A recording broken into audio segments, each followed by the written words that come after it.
खुलुमबाय स्टुडिअ दं आं राकेश रामसियारि बे समाव मोनसे बिग आपडेट नोंथांमोननि गेजेराव बड'लेण्ड बुब्लिया होनो नागिरदों बे रादाबानो जादों बे समाव बिएसइउ आरो बनसु बे बनसुनि थांखिया एखे नंगौ बे समाव बनसु आरो बिएसइउ बे बिएसइउनि थांखिया एखे मा थांखि बिथांमोना मा थांखि बिथांमोनिया बे समाव बुंथिना होदों क'क्राझार जिल्ला लाइमोन गांखौनि आफादगिरि बिथां जनिल कुमार ब्रह्मआ बे समाव गोख्रों बाथ्रा बुंदों दे बिएसइउ आरो बनसु बे बनसुनि थांखिया मोनसेल' थांखि बिथांमोना बे थांखियानो जादों मा बे समाव बिपिएफ राजखान्थि हानजाखौ थामहिनबा हाग्रामा महिलारिखौ पावाराव लाबोनाय बिएसइउ होननाय मोनसे बिपिएफ हानजाया स्टुडेन्ट इउनियन दादोंमोन नाथाय बिथांमोनाबो दिनैहाय इउपिपिएलआव लोब बाहागो लाफैबाय दिनै बनसु होनदों आगोलाव बिएसइउखौबो बिदिनो होनदोंमोन जे बिएसइउआ जेबो नङा बिपिएफनि पलिटिकेल उइं होननानै जोङो बुंबोबाय थादोंमोन नाथाय बिथांमोना गनायनानै लायाखै फैयै नुबाय बिएसइउनि उद्देश्यआ मोननैल' एजेन्डा जे नांगालाव बर्ड होनानै जे हाग्रामाखौ सरकाराव लाबोनांगौ उद्देश्यआ बेल' खालि दा बनसुआबो बेनो दिनैहाय आलादा रायजो बिलाबायदों नङा होमबा खिन्थु बनसुनि उद्देश्यआबो बेनो नांगालाव बहर होनांगौ आरो मानगोनां हाग्रामा महिलारिखौ बिटिआरआव माने चिफ हिसाबै लाबोफिननांगौ खालि बेल' उद्देश्यआ खुनु उद्देश्य गैया बिटिसिआव बिपिएफखौ पावाराव लाबोफिननायनि मोनसेल' थांखि होनानै बाथ्रा बुंथिदों बिथां जनिल कुमार ब्रह्मआ नंगौ बे समाव मोनसे big update big breaking news बिथाङा बुंथिना होदों दे बे समाव बिएसइउ आरो बनसुनि थांखिया मोनसेल' थांखियानो जादों मा बे समाव हाग्रामा महिलारिखौ जेरैखि जाया बे समाव बिटिसिनि पावाराव बा गादियाव बे समाव लाबोनायल' होननानै बाथ्रा बुंथिदों बिथां जनिल कुमार ब्रह्मआ नंगौ बे समाव बिथाङा बुंथिदों जे बिएसइउखौ मोनसे समाव बे समाव राजखान्थि हानजाजों जेबो सोमोन्दो गैया होननानै बुंथिदोंमोन सिगांनि समाव जुदि नोजोर होयोब्ला बियो बे फरायसा आफादजों राजखान्थिजों जेबो सोमोन्दो गैया होननानै बुंथिदोंमोन आरो बेनि उनावनो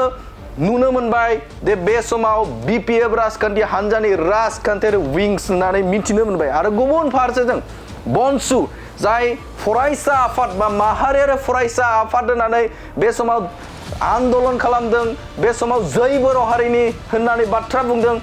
जोंनो बड'लेण्ड नांगौ होननानै दाबि खालामदों नाथाय बिथांमोननिबो थांखिया एखेयानो बिथांमोना गावसोरखौ फरायसा आफाद होननानै बुंना लादों नाथाय बे समाव बिथांमोननि थांखियाबो एखेयानो बिथांमोननि थांखियानो बेनो जे बे समाव बिथांमोना हाग्रामा महिलारिखौ पावाराव लाबोनाय होननानै बाथ्रा बुंथिदों बिथां जनिल कुमार ब्रह्मआ बनसुआबो बेनो दिनैहाय आलादा रायजो बिलाबायदों नङा होमबा खिन्थु बनसुनि उद्देश्यआबो बेनो नांगालाव बहर होनांगौ आरो मानगोनां हाग्रामा महिलारिखौ बिटिआरआव माने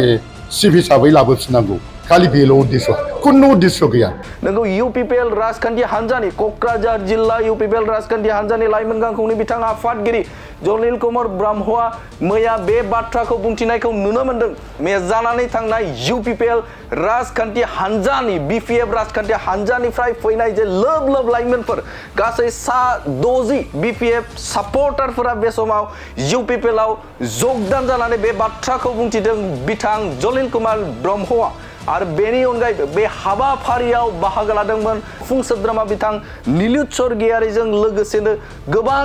दैदेनगिरिफोराबो बे जयनिं हाबाफारियाव बाहागो लानायखौ नुनो मोन्दोंमोन आरो बे समावनो बुंथिना होदों बिथां जनिल कुमार ब्रह्मआ गोख्रों बाथ्राजों बुंथिदों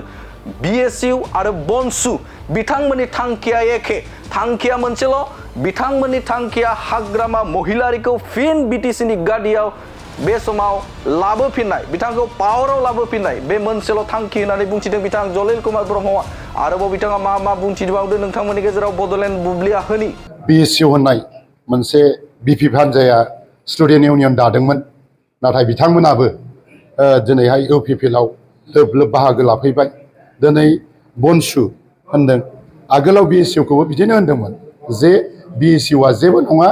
बिपिएफनि पलिटिकेल उइं होननानै जोङो बुंबोबाय थादोंमोन नाथाय बिथांमोना गनायनानै लायाखै फैयै नुबाय बिएसइउनि उद्देश्यआ मोननैल' एजेन्डा जे नांगालाव बर्ड होनानै जे हाग्रामाखौ सरकाराव लाबोनांगौ उद्देश्यआ बेल' खालिनो दा बनसुआबो बेनो दिनैहाय आलादा रायजो बिलाबायदों नङा होमबा खिन्थु बनसुनि उद्देश्यआबो बेनो नांगोलाव बहर होनांगौ आरो मानगोनां हाग्रामा महिलारिखौ बिटिआरआव माने चिफ हिसाबै लाबोफिननांगौ खालि बेल' उद्देश्यआ खुनु उद्देश्य गैया बिएसइउ होननाय मोनसे बिपिएफ हान्जाया स्टुडेन्ट इउनियन दादोंमोन नाथाय बिथांमोनाबो दिनैहाय इउपिपिएलआव लोब लोब बाहागो लाफैबाय दिनै बनसु होनदों आगोलाव बिएसइउखौबो बिदिनो होनदोंमोन जे बिएसइउआ जेबो नङा बिपिएफनि पलिटिकेल उइं होननानै जोङो बुंबोबाय थादोंमोन नाथाय बिथांमोना गनायनानै लायाखै फैयै फैयै नुबाय बिएसइउनि उद्देश्यआ मोननैल' एजेन्डा जे नांगालाव बहर होनानै जे हाग्रामाखौ सरकाराव लाबोनांगौ उद्देश्यआ बेल' खालिनो दा बनसुआबो बेनो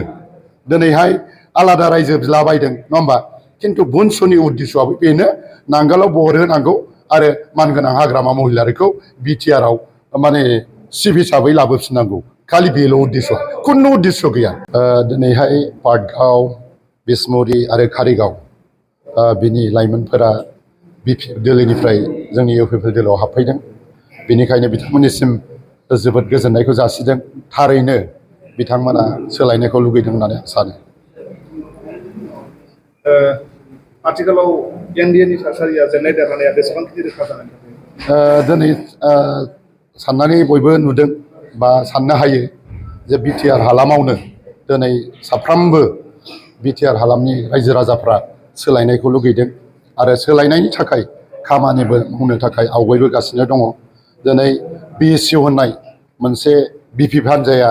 स्टुडेन्ट इउनियन दादोंमोन नाथाय बिथांमोनाबो दिनैहाय इउपिपिएलआव लोब लोब बाहागो लाफैबाय दिनै बनसु होनदों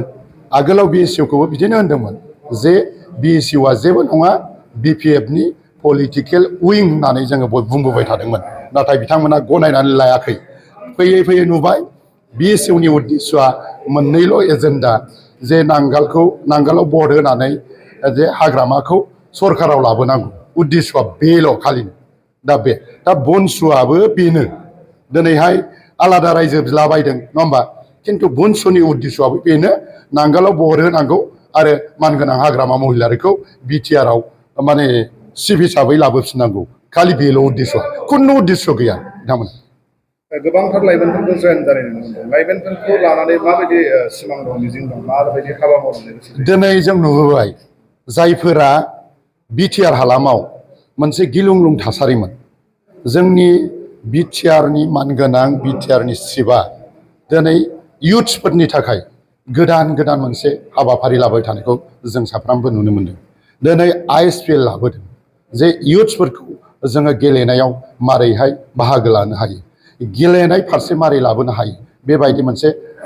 आइएसपिएल मोनसे जोलुर जोहोनाय हाबाफारिखौ लाबोबाय थानाय सिगाङाव बिपिएफनि आमोलाव मामोन जे बोरमा खेला होनानै गथ'फोरखौ जौ लोंहोनानै बेदर जाहोनानै माने गावसिनि बिपिएफजों लाबोनायनि उद्देश्यल'मोन दिनै बेखौबो सोलायनाय लाबोदों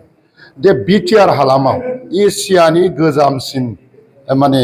गेलेनाय जायखौ दुरान्ड काप होननानै बुंदों बेखौ दिनैहाय बिटिआरआव लाबोबाय जाय बिटिआरआव खुनु आसामावनो बे जायाखैमोन नङा होमबा बुंनो थाङोब्ला दिनैहाय बिटिआरआव मानगोनां प्रमद बर' सारा गोजोननाय लाबोनो हाबाय बिनिखायनो गोबांथार हाबाफारिया दिनै क'क्राझार बिटिआर होननानै फैगासिनो दं मोनसे गोजोनथाव खौरां नोंथाङा नोंथांनि न'खौ समायना रमायना जोंख्लाब माख्लाब खालामनो गोसो दं नामा थारैनो नोंथाङा नोंथांनि न'खौ समायना रमायना साजायनो गोसो दंब्ला नोंथांमोननि थाखाय बिजनेस बेन्स प्रडाक्ट्स कम्पानिया गोजोनथाव खौरां लानानै फैदों गोदान बोसोर रंजालि बैसागु फोरबोजों लोब्बा लाखिनानै बेन्स प्रडाक्ट्स कम्पानिया नोंथांमोननि थाखाय अफार होनाय जादों चिरां जिल्ला बेंटल गेट 27 राजा लामानि एबा सिबिथाय लामानि साखाथियाव नोंथांनि न'खौ समायना रमायना खालामनो गोसो जानाय रायजो राजाफोरनि थाखाय बिजनेस बेन्स प्रडाक्ट्सआ लानानै फैदों गोजोनथाव खौरां पलिग्रेनाइट, WPC एबा PVC, wooden flooring, wallpaper, steel roofing, soffit ceiling बायदि गाबनि न' साजायग्रा खम बेसेनावनो नोंथांमोना बायनानै लांफैनो हागोन। बेनि अनगायैबो नोंथाङा गोबां बाथ्रा मिथिनो थाखाय नैबे 8474015053 जानबुं नम्बरनि गेजेरजों नोंथाङा फन खालामनानै मिथिनो हागोन।